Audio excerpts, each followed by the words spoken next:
Buenos días, Humberto. Platíquenos. Vamos a entrar en materia de economía. ¿Qué es la inflación y en qué nos afecta? Sí, muy buenos días, profesor. Me da mucho gusto saludarlo y saludarlos a quienes nos ven en vivo en nuestras redes sociales de Televisa Quintana Roo. Y en efecto, hoy vamos a hablar de un tema del que probablemente algunos de nosotros escuchamos y de repente parece alejado o algo que no tiene que ver con nosotros, y es el tema de la inflación. Y es que en las últimas semanas hemos visto a través de los medios de comunicación que las cifras que hoy vivimos en torno a la inflación son las mayores en las dos últimas décadas. Quienes tienen cierta edad recordarán, probablemente este tema sea ajeno para las nuevas generaciones, pero quienes tienen cierta edad recordarán aquella época en que se le quitaron 3 ceros a la moneda o 3 ceros al peso. Y es que, como hemos visto también en otros países, como en Venezuela o en algunos otros, la inflación se ha expresado, que se expresa de diversas formas, se ha expresado en el hecho de que la gente va al mercado o al supermercado, independientemente de la escasez, con grandes volúmenes de dinero. Y esto tiene que ver con el fenómeno que derivado de la pandemia y con la impresión, con la generación de papel moneda, es decir, que se ha mandado imprimir, por así decirlo, y de hecho es así, a los bancos centrales una mayor cantidad de efectivo para poder subsanar esta crisis, y esto ha generado una abundancia de oferta de papel moneda. Entre otras cosas, es un fenómeno un poco más complejo, lo cual ha hecho que incrementen los precios.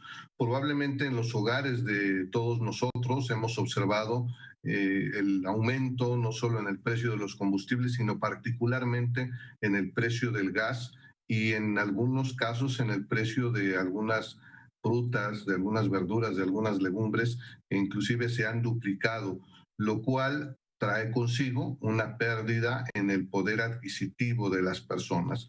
En concreto y en resumen, cada día nos alcanza para menos con la misma cantidad de dinero. Si una persona llenaba un carrito del supermercado con determinada cantidad, hoy probablemente está no solo llenándolo, sino llegando a la mitad de ese carrito por el incremento de los precios en muchos bienes y servicios, profesor. Humberto, ¿qué es lo que debemos hacer para que no nos afecte tanto la inflación? Porque, pues sí, vamos con 100 pesos al mercado y ya no nos alcanza para lo mismo que antes. ¿Qué es lo que debemos hacer? Totalmente. Bueno, en la esfera personal podemos hacer una serie de cosas debido a que los bancos centrales, el Banco de México, como todos los bancos centrales de diversos países, está implementando una serie de medidas, pero en la esfera personal podemos optar por una serie de decisiones financieras que pueden ayudarnos no solo a sortear este problema de la inflación, sino a estar listos para el próximo año y para que nos alcance más con menos. Y no tiene que ver con una visión pobre, sino con una visión inteligente de administrar lo que tenemos. Entonces, para esto es muy importante hacer uso de las herramientas del llamado consumo consciente o consumo inteligente, que es poder analizar entre diversas opciones de productos y servicios, no solo precio, sino calidad. Justo ayer estaba haciendo algunas compras y no necesariamente lo más caro es lo mejor, pero tampoco a veces lo barato es la mejor opción. ¿Qué estoy queriendo decir? Que tenemos que hacer un análisis del contenido, de la duración. Poco serviría comprar un bien que nos va a durar algún tiempo si es barato, pero nos va a durar poco. Entonces tenemos que pensar en perspectiva. Y en el caso de productos electrodomésticos o algunos otros, bueno, también tenemos que ver la posibilidad de que tengan garantía. Muchas personas se van con la tentación de comprar usado, particularmente en equipos electrónicos, pero si estos truenan, como decimos en México, es decir, se estropean al día siguiente o el mismo día, pues evidentemente no tenemos garantía.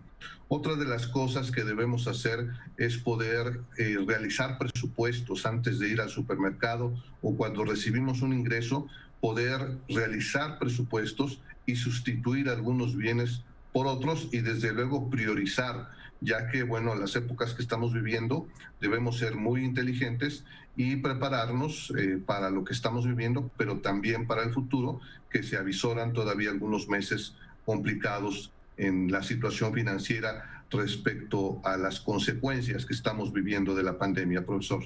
Excelente, pues Humberto, estos pues consejos nos van a servir mucho. No lo caro siempre es lo bueno, pero tampoco lo barato sale tan malo. Hay que ir haciendo ese estudio, vamos a hacer esa tarea, hay que ir cuidando nuestro dinero y tratar de estirarlo para poder saber y poder ir en buen camino. Ahí se tocará más adelante y lo podremos platicar sobre el aguinaldo. Algunos ya lo recibieron, algunos no, el fondo de ahorro por ahí también, y hay que hacer que este dinerito se estire. Pero ¿qué te parece, Humberto, si esto lo platicamos el próximo jueves? El próximo jueves nos estamos enlazando y platicamos sobre el aguinaldo.